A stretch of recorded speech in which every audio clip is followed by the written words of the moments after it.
కిరణ్, ఏంటి పరిస్థితి నిజంగానే ఇప్పటికీ ఎంప్లాయీస్లో, కింది స్థాయి ఎంప్లాయీస్లో, కొంతమంది అధికార వర్గంలో, అవుట్ సోర్సింగ్లో ఇప్పటికీ అదే స్థితి ఇంకా ఎందుకు కంటిన్యూ అవుతోంది? సార్, మొన్న మాజీ TTD chairman Karunakar Reddy open గా స్టేట్మెంట్ ఇచ్చాడు. మనం చూసేవారు 2000 మంది సైన్యం ఉంది నాకు అన్నాడు. మళ్ళీ ఈ మధ్య ఒక స్టేట్మెంట్ ఇచ్చాడు. ఏమని ఇచ్చాడంటే, టీటీడీలో ఉద్యోగస్తులు నా మనుషుల్ని ఇబ్బంది పెడుతున్నారు అని పెట్టాడు. ఓపెన్ హెడ్డింగ్ పేపర్లో, సాక్షిలో హెడ్డింగ్ వచ్చింది, సాక్షి టీవీలో వచ్చింది. టీటీడీలో నీ మనుషులు అంటే టీటీడీ ఏమైనా నీదా? టీటీడీ మీ తాతదా? టీటీడీ ఎవరిది? తిరుమల తిరుపతి దేవస్థానం ఎవరిది? వెంకటేశ్వర స్వామిది. వెంకటేశ్వర స్వామి సంబంధించిన వాళ్ళు. నువ్వు చైర్మన్ గా కొనసాగి వెళ్ళిపోయిన తర్వాత కూడా ఇంకా నా మనుషులు ఉన్నారంటే అర్థం చేసుకోండి సార్. అతను ఇంటిస్తున్నాడు, నాకు అన్ని ఇన్ఫర్మేషన్లు ఇస్తున్నారు, వాళ్ళు మీరు ఇబ్బంది పెడుతున్నారంటే ఇన్ఫర్మేషన్ ఇవ్వడం ఏంది, ఇబ్బంది పెట్టడం ఏంది? అసలు నీకేం పని మా టీటీడీలో? నువ్వు ఎక్స్, మా టీటీడీలో నీకేం పని? మీరు ఎక్స్, మీకే సంబంధం? అసలు మీరు ఎలా ఇన్వాల్వ్ అవుతారు? ఇప్పుడు చైర్మన్ ఉన్నారు బిఆర్ నాయుడు గారు, టీటీడీ పార్లమెంట్ సభ్యులు ఉన్నది, వీళ్ళు చూసుకుంటాం, మేము చూసుకుంటాం, ఈఓలు జేఈఓలు ఉన్నారు, నీకే సంబంధం అయ్యా టీటీడీ మీద? నీ ఇంకా మనుషుల్ని పెట్టి ఇన్ఫర్మేషన్ తీసుకునే అవసరం ఏముంది?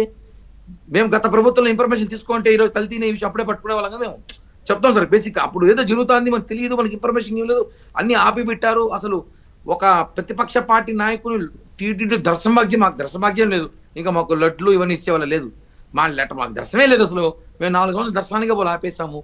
అలాంటి ఇన్ఫర్మేషన్ మేము తీసుకోలేమా? మాకు అవసరం లేదు కదా? కాదు, ఆయన ఓపెన్ గా చెప్పాడంటే ఈ రోజు కూడా కొంతమంది వ్యవస్థ కింది స్థాయిలో మొన్న చాలా మంది ప్రక్షాళన చేస్తాం.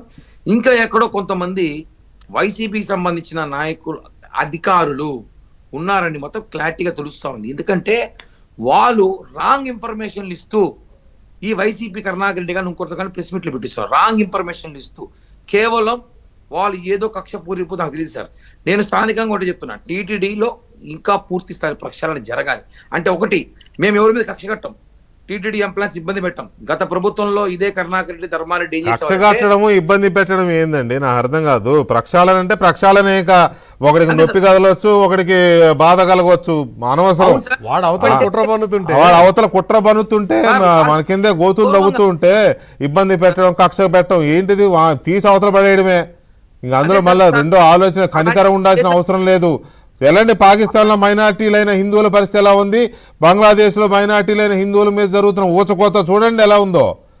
ఇక్కడ అలా లేదు కదా. ఇక్కడ గౌరవం ఇచ్చిపుచ్చుకుంటున్నాం, కానీ మన ధర్మాన్ని మనం కాపాడుకోవడం కోసం డెఫినెట్ గా మీరు చేయాలి అంతే సార్. లాస్ట్ గవర్నమెంట్ లో మీకు చాలా తెలుసు విషయాల్లో, లాస్ట్ గవర్నమెంట్ ఏం చేశారంటే, ఇదే కొండపైన ఒక సీఎం జగన్మోహన్ రెడ్డి ఒక సీఎం పెట్టుకొని, ఇదే ధర్మారెడ్డి ఒక కులాన్ని టార్గెట్ చేసి కాపు కమ్మ సంబంధించిన టీటీడీ ఎంప్లాయీస్ ని ఎంత ఇబ్బంది పెట్టారో మనకు తెలుసు. కేసులు పెట్టారు, కొట్టారు, జైల్లో పెట్టారు. ఎందుకు? అప్పుడు ప్రభుత్వంలో మీరు వాళ్ళకు సహకరించినందుకు. అవన్నీ మనం చేయలేం సార్ మనకు. ఎందుకంటే మీరు చెప్పినట్టు ఓకే, ప్రక్షాళన చేయాలి, కానీ అలాంటి దాడులు చేయడము, కొట్టడము, బెదిరించడము, కిడ్నాపులు చేయడం, బ్లాక్మెయిల్ చేయడం మనకు తెలియదు. కాబట్టి చెప్తున్నాము, ప్రక్షాళన జరగాల్సిన అవసరం ఉంది. ప్రక్షాళన డీప్ గా వెళ్ళాలి. ఎక్కడి నుంచి ఇన్ఫర్మేషన్ పాస్ అవుతుంది. రైట్, ఒక్క నిమిషం కిరణ్, ఒక్క నిమిషం. సాగర్ ఏంటి?